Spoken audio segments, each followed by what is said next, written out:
Another requirement that you are required to submit is the multiple entry request. So again, if you're requesting for multiple entry, so meron ditong form, ipapakita ko lang dyan. Namin siya yesterday, pero photocopy lang yung kinuha nila. Multiple, hindi, single. Temporary visitor. Hi everyone, my name is Chriselle. You can call me Chris or Cell. As you've seen in the preview of this vlog, pinakita ko yung outcome ng result ng Japan tourist visa application namin. So this clip that I'm filming right now was shot on, it was shot on December 18, 2025.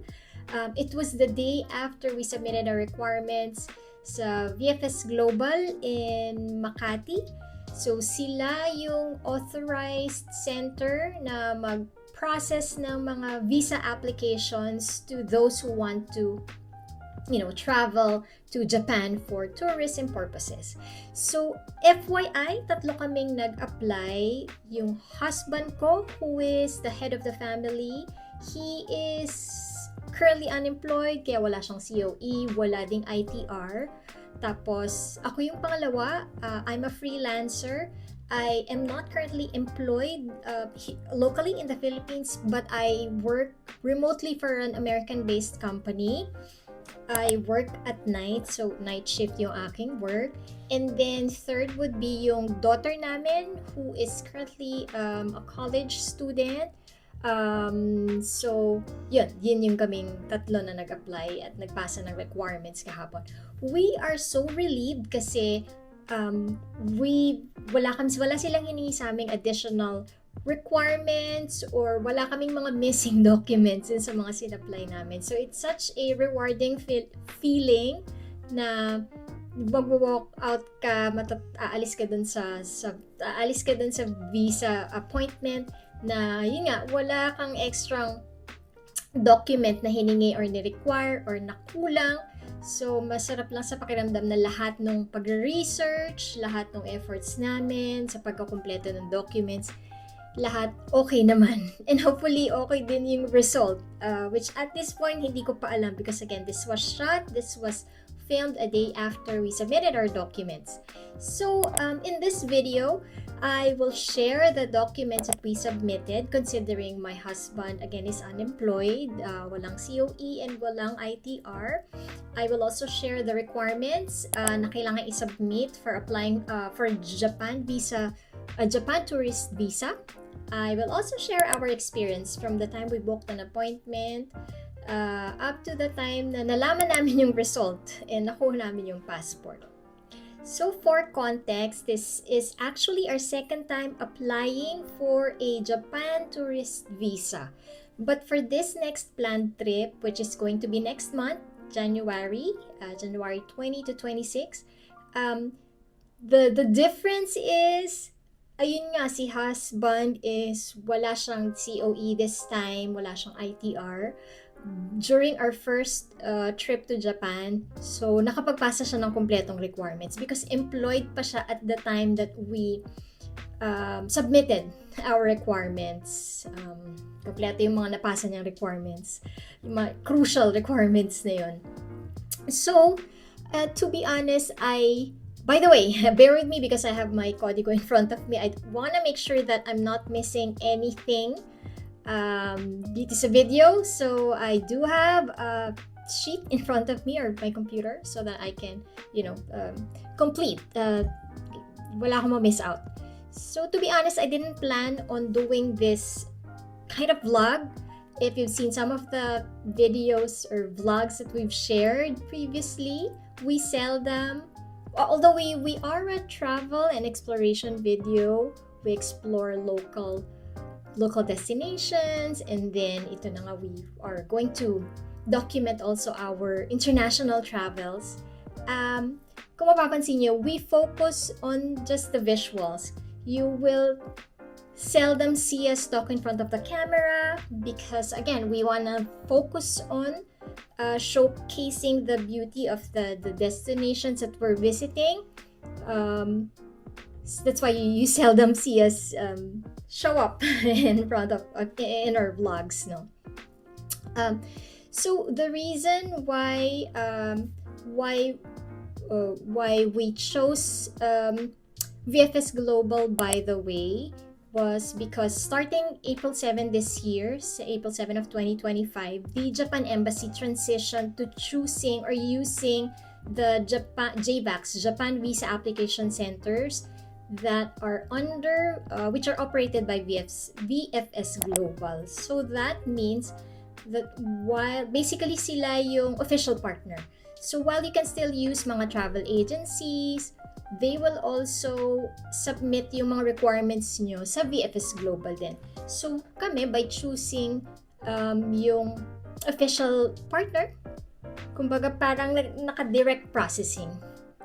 Naka-direct processing. That's how we feel, no, by choosing VFS. But of course, you can also go to other travel agencies. It's just that ito yung nakita namin convenient, because when we look at the website, we saw the different centers that are or yung mga branches nila. We were initially targeting Parañaque, but hindi kami makasecure ng appointment. So we ended up booking dun sa Makati nila na location.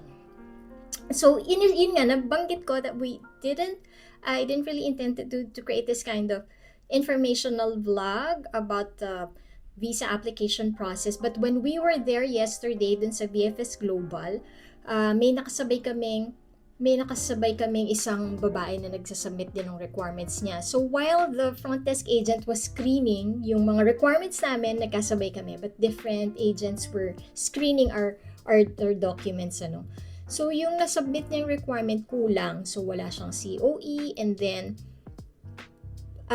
meron ding mga alternative na documents na pinapa-require sa kanya, kaya lang wala din siyang dala. So she was contacting, I can assume that it was her employer, kasi binabanggit niya doon na yun, they're asking me for a certificate of employment. And then sa impression ko, my impression was that parang may communication barrier pa with dun sa kausap niya sa phone. So that was really parang the worst feeling, na napag-effortan mo. Imagine yung sa amin, we booked this appointment through VFS on October 22. And then yung appointment date namin was December 17. So ganun katagal. So actually you had we had more than a month to prepare, more than a month to do our research, and later i-cover natin yung expenses kung magkano yung nagastos namin. So talagang sana mas maganda talaga na let's do our research, prepare talaga tayo for that date, because hindi naman biro din to secure a date. It wasn't easy. We were checking the website of VS Global almost on a daily basis for the first 2 weeks just so we can secure an appointment date. There was a time na nagkaroon pa ng issue pag-book, lagi nag-error, so we had to reach out. Meron naman naka-note doon na if you're having difficulty accessing the booking, parang yung booking page, parang ganon, you can contact this email. So that's what we did.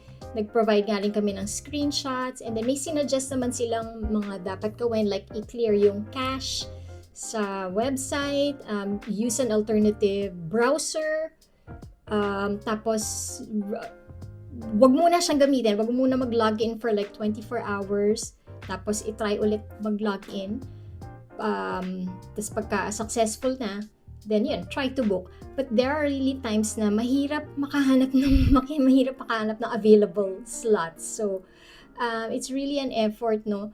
Malaki yung effort na time din na ilalaan mo checking the site every day, tapos making sure that it also would work with your schedule. Even sa amin, may estudyante pa kaming anak, so it also has to work with her schedule. Dapat wala siyang pasok. So yung mga ganong pinaghirapan, pinag-effortan, tapos gagastusan mo pa, diba? Sana pagdating natin doon, sana okay na. It's I hope for you it's gonna be a smooth process if you're also planning to apply for a Japan tourist visa. And this is the reason why I'm sharing this, so that you can avoid that kind of situation wherein time pressured ka. Sinabihan siya nung agent yesterday na she has until 2 o'clock to submit the rest of the requirements as an alternative to the COE. Sabi sa kanya mag-provide siya ng payslip. And then, yun nga, I can really sense dun sa kanyang, sa kanyang boses no, how stressed she was. So, time pressured ka na. Andun pa yung possibility na hindi mo ma-produce yung document. And then, kung hindi mo ma-produce, sobrang sayang. Sayang yung binayad, sayang yung pagod. And if you traveled pa, medyo malayo yung pinanggalingan mo. Talaga nakakapanghinayang. Kami, we actually came from Bacoor. We traveled to Makati. Nakakatawa nga because umalis kami December. It's a December season, right? So, sobrang takot kami sa Christmas rush and Christmas traffic. 10 o'clock, 10 a.m. yung appointment namin. But would you believe we left the house at 5:30 a.m. just so, because hindi kami familiar dun sa area. We haven't been to that building, so sobrang takot namin, sobrang aga namin umalis. Ayun lang namin mahasel, nag-breakfast na lang kami doon, umidlip kami sa car. So anyway, so ayun, hopefully what we're gonna share with you is gonna help you out, gonna guide you with your own journey and your wish to, or your plan to travel to Japan. All right. So ayun na nga, we chose VFS Global because they are the authorized center. Sila yung authorized center that was appointed by the Embassy of Japan. So we thought that we are going direct. It's a direct processing na. So again, it's up to you if you wanna use them as well for your own application. So the requirements for submitting a Japan visa application are ito po, are as follows. So, of course, number 1 yung passport. So, question, marami nagtatanong, ano yung validity ba dapat? So, as long as your passport is valid until the day you leave Japan, so yun, pwede kayong mag-granta ng visa. But I would suggest, siguro be conservative na dun sa validity ng passport nyo. So, if you're planning to travel, for example, for the whole month of May, sige, let's say May 1 to May 10, 2026, sana yung inyong passport is valid pa until mga December 2026. Para lang smooth lahat yung mga pagdumaan sa airport, sa immigration, etc. So, better be safe, diba, than ma-inconvenient kayo. So, the visa application form is also one of the requirements. So, you have to properly fill it out based dun sa guidelines sa example nila. I will put the link to where you can view the requirements in the description box below. Photograph is also required, 4.5 cm by 3.5 cm with a white background. Actually, pagka nagpunta kayo sa mga photo studio sa mall, you can just tell them that yung purpose ng pagpapatake ng picture is for applying a Japan tourist visa. So, pag ganun, alam na nila yung size nun, automatic yun. So, white background and then neutral face. Ibig sabihin, hindi kayo magsasmile. Siyempre, hindi magsisimangot pag sisimangot. So, neutral expression lang. And then, it also has to be a, of course, colored photo taken within 6 months. And then, you also have to paste that one photo dun sa application form. Take note, you have to paste it. Do not staple. Also, at the back of the photo, you will have to write your name and yung birth date dun sa likod. So, your passport bio page, you also have to provide a photocopy of that in color. So, dapat colored photocopy ng passport bio page nyo. And then, if you have a used previous Japan visa, you should also have it photocopied in color. So, isa rin yun sa mga requirement. yung page ng passport niya na nandun nakakabit yung Japan visa. So that's one of the requirements. Birth certificate issued by PSA within 1 year. So it is also a requirement if you have a previous Japan visa or if you have a used Japan visa, hindi naman kailangan mag-submit kayo ng original PSA issued na birth certificate. In our case, nagpakasiguro lang talaga kami, nag-submit pa rin kami despite meron na kami dating single entry Japan visa na nagamit namin. Only because we submitted additional requirements later on that we feel essential siya na maisama namin yung birth certificate namin ulit. Same with for married couples, marriage certificate is also a requirement if you have not been issued a Japan tourist visa before. Again, this is also needed to be issued by PSA within 1 year.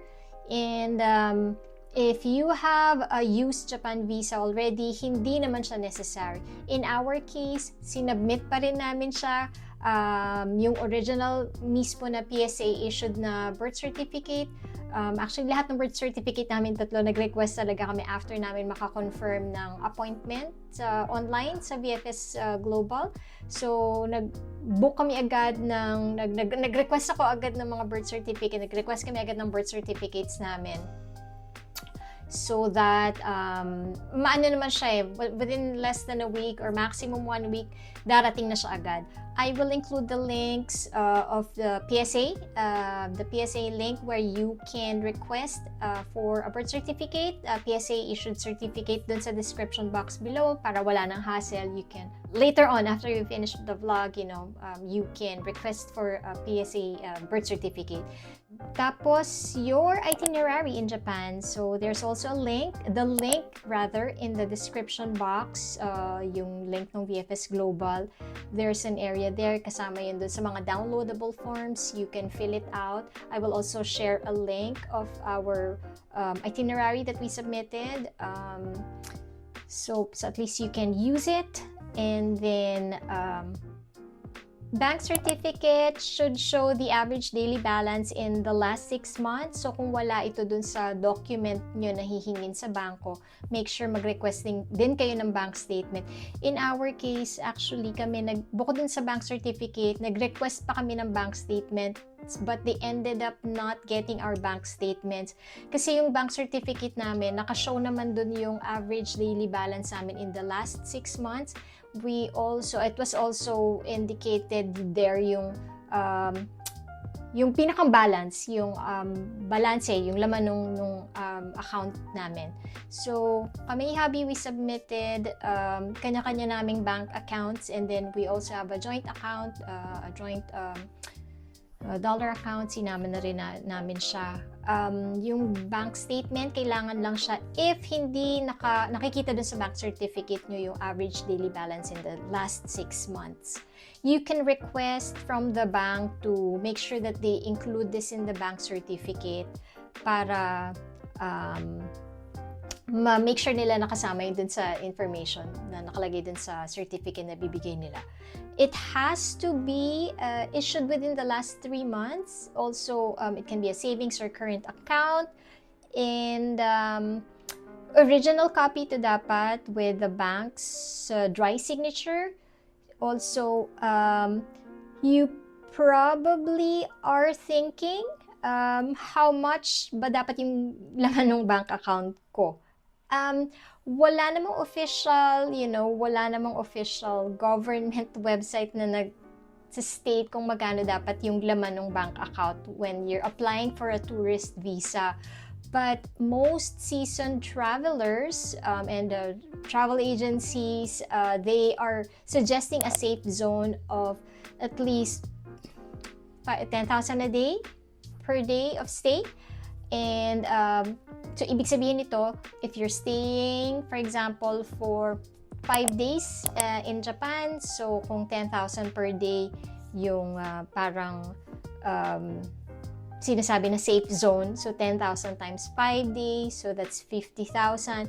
And then, dapat mako-cover din ng laman ng bank account mo yung airfare and accommodation. So, 50,000 plus 20,000 maybe, and then another maybe 30,000 for the accommodation or the flight. So, parang dapat may 100,000 if it's gonna be for a 5-night stay. Again, this isn't official, but it's, if try to like look for the experiences ng mga seasoned travelers who had approved Japan visa. So, yun yung medyo common sa mga experiences nila. As for our family, I wouldn't say we're seasoned travelers, but we've had our fair share of traveling. In fact, in the past 10 years, we've traveled to Hong Kong, Singapore, Thailand, Taiwan, tas nga, we've been to Japan last year, January, almost 2 years ago. So basically, parang it makes sense naman, di ba? Your laman ng yung bangko mo, dapat, it should be able to fund your travel. So it just makes sense na ganun, di ba? Parang alanganin naman if stay ka ng 10 nights or 10 days and then yung bank account is only, sabi mo, 30,000. Tapos may airfare pa, may flight pa, di ba? So, it's parang common sense lang din, no? So, yung COE, COE is the Certificate of Employment. Normally, nahihingi naman to sa mga HR or dun sa employer nyo. You can ask for a Certificate of Employment. This is just proof na employed kayo dito sa pinag-workan nyo. It should also show like your monthly income. So, yun. Mas maganda kung naka-reflect yung inyong monthly income din doon sa Certificate of Employment niya. You can also request that from your employer. And then, so ITR, one of the most important documents also, ito yung BIR form 2316. So, ito yung typically binibigyan tayo ng copy nito. Binibigyan kayo ng copy ng employer nyo after nila ma-file yung income tax. So, signed ito dapat both ng employer at saka ng employee.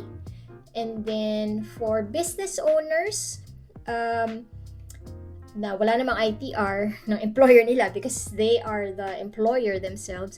So, you just have to provide yung proof of actual payment of tax, saka yung BIR tax payment certificate. So, pwede na siyang photocopy. Another requirement that you are required to submit is the multiple entry request. So, again, if you're requesting for a multiple entry tourist visa, so, meron ditong form, ipapakita ko lang dyan sa screen. Nakalagay lang doon, iti-tick nyo lang yung mga applicable sa inyo.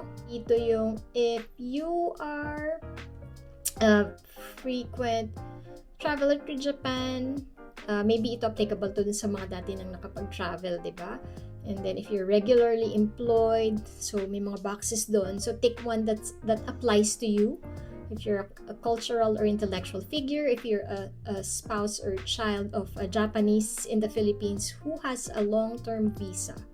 So yun na nga, if for any reason, hindi nyo kayang makapag-submit ng ITR tsaka ng COE, for example, if you are other than a retiree, kasi kung retiree, hindi naman talaga makakapag-submit ng ganun because nag-retire na sila, they're no longer working. Or for housewives, ganun din, di ba? Hindi rin sila makakapag-provide ng ITR tsaka ng COE. So, yung requirement nga is yung bank certificate. Now, kung hindi naman kayo retiree and hindi naman, kumbaga, may capacity naman kayo to work but no COE and no ITR, you just have to provide a letter of explanation so the reason why you are unable to provide one, and also other supporting documents kung meron kayong mapoprovide. So in the case of yung kay hubby, so dun sa letter of explanation niya, nilagay niya dun was that he isn't currently employed, having resigned from his previous bank employer. But he also indicated yung valid yung the real reason also wherein he is actually assigned he is managing and overseeing the disposal of their properties in Batangas. So his sibling ibang kapatid niya, siblings niya are in different magkakalayo kasi sila. So merong nasa New York, may nasa Mexico, may nasa province dito sa Philippines. So they provided an SPA for him to he is authorized kumbaga to transact on behalf of the siblings to manage the disposal of their late parents' properties in Batangas. So yun yung pinrovide namin. Nag-photocopy siya ng SPA. Even nga yung meron pa nga kasi since abroad yung kanyang kapatid. So ayan, meron pang yung Consulate General. So, it's a Certificate of Acknowledgement. Parang sine-certify nila that yung siblings niya are they're residing there and that this SPA that they've issued to him is a valid one. So, we also provided this photocopy nito. Kinuha kahapon. So, hindi siya binalik sa amin. So, I guess makakatulong siya. And then we also provided a photocopy of our house title. Actually, dinala rin namin siya yesterday. Pero photocopy lang yung kinuha nila. Syempre, hindi naman nila kung makukuha yung original, di ba? So we just provided a photocopy, but we brought the original also just in case lang gusto makita pero hindi naman tiningnan. We also brought the ORCR of our vehicles, no? So just photocopy lang din yung pin-provide namin. Kinuha rin nila, hindi nila binalik sa amin. So yun, those were the additional documents that we provided that we think might convince them or might establish yung strong ties namin to the Philippines. Kasi kaya naman sila naghingi ng mga ganitong requirement, yung COE is to proof na may babalikan kayong work dito sa Pilipinas, diba? So in our case, in-establish lang namin yung strong ties namin, yung strong reasons namin for going back here. So in our case, we also have a daughter. She is right now in college. She's a student. So for student applicants nga pala, you are required to submit their photocopy of their ID, tsaka yung kanilang certificate of enrollment nila. Yan, so or certificate of registration. So we also indicated that in the letter of explanation, that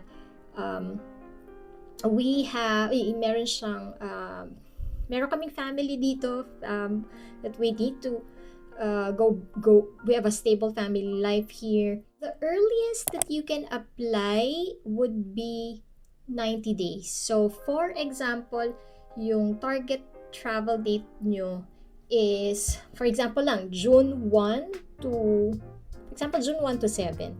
So 90 days kasi, diba? So 90 days pinakamaaga na makakapag January, February, March, April.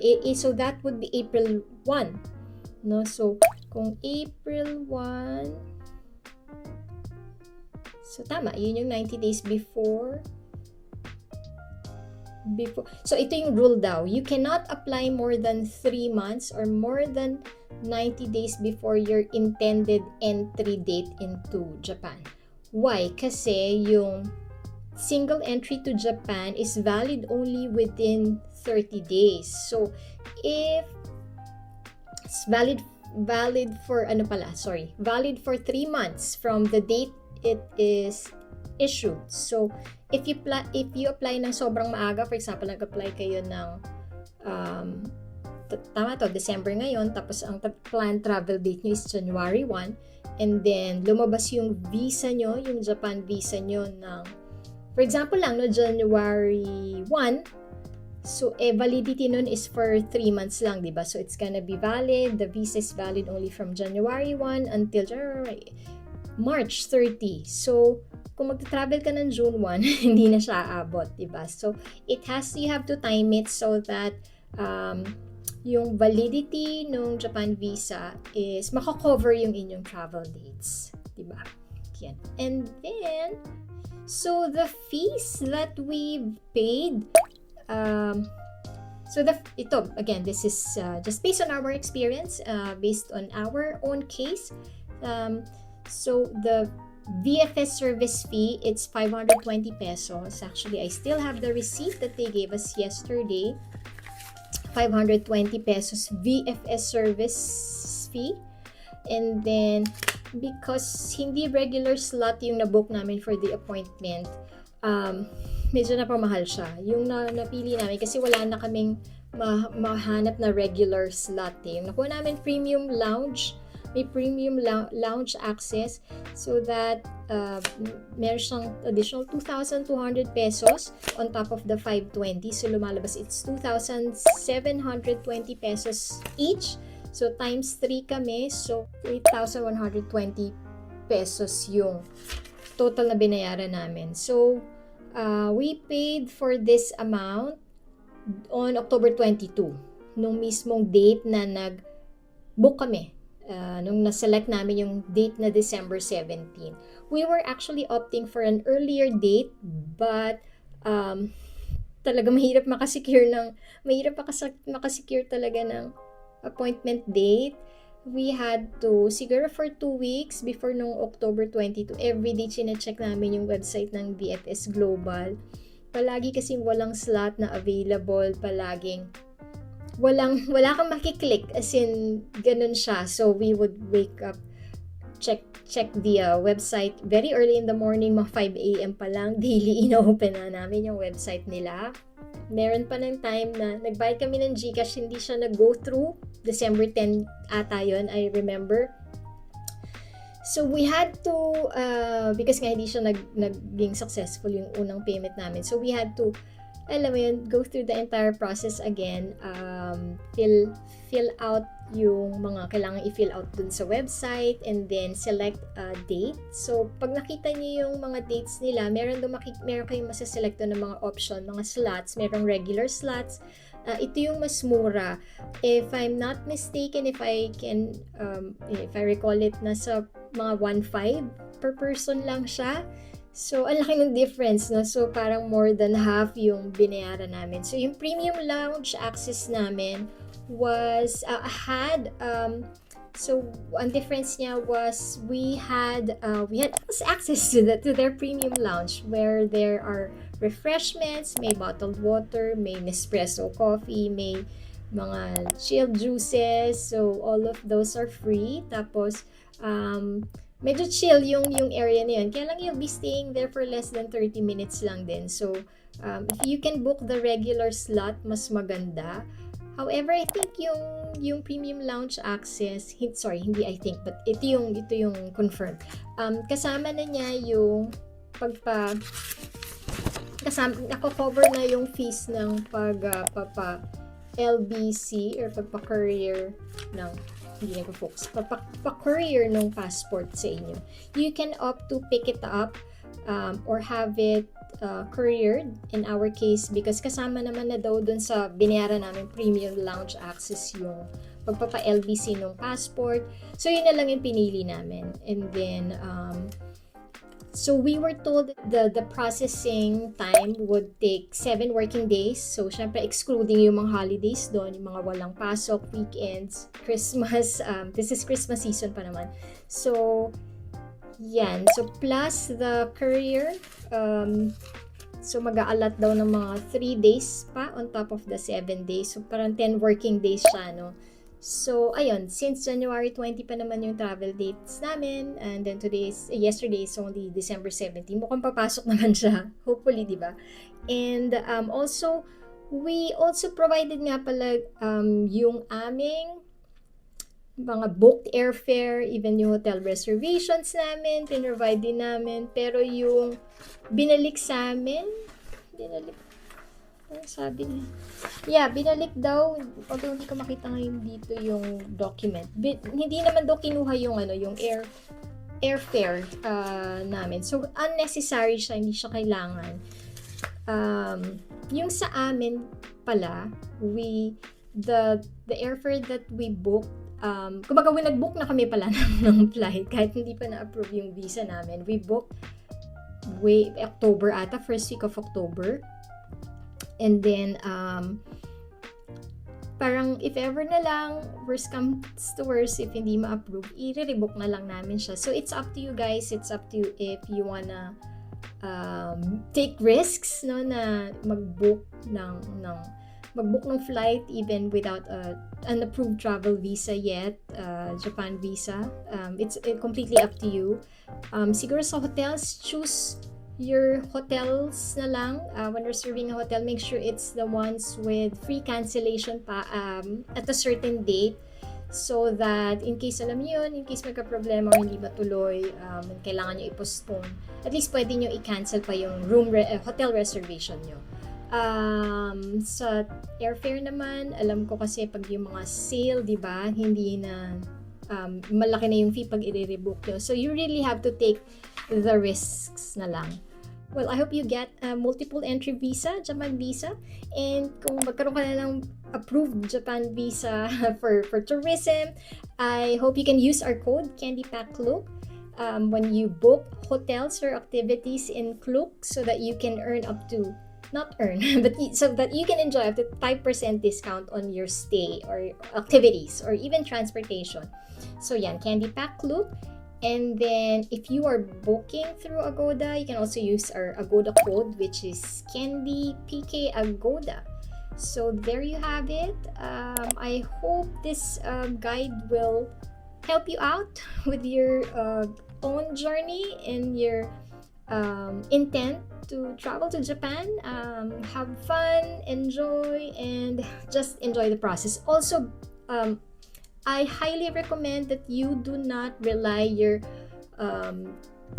yung inyong pag-complete ng requirements based on this vlog alone. I highly encourage you to validate or double check kung ano yung mga updated requirements dun sa mga websites talaga no, either Japan Embassy or in this case yung sa amin sa VFS Global. So doon talaga kami nag-base, o kahit may mga napanood na kaming mga guides or tips from other content creators, I really recommend that you go to the website, basahin niyo lahat ng mga requirements doon, word per word, so that hindi kayo may inconvenience. Kasi remember, nag-change yung mga requirements din. So I highly encourage you to check the website. I'll put the links in the description box below. So please do subscribe, and I hope we can see you again in the next vlog. I hope it's gonna be our future Japan travel vlogs. Thank you.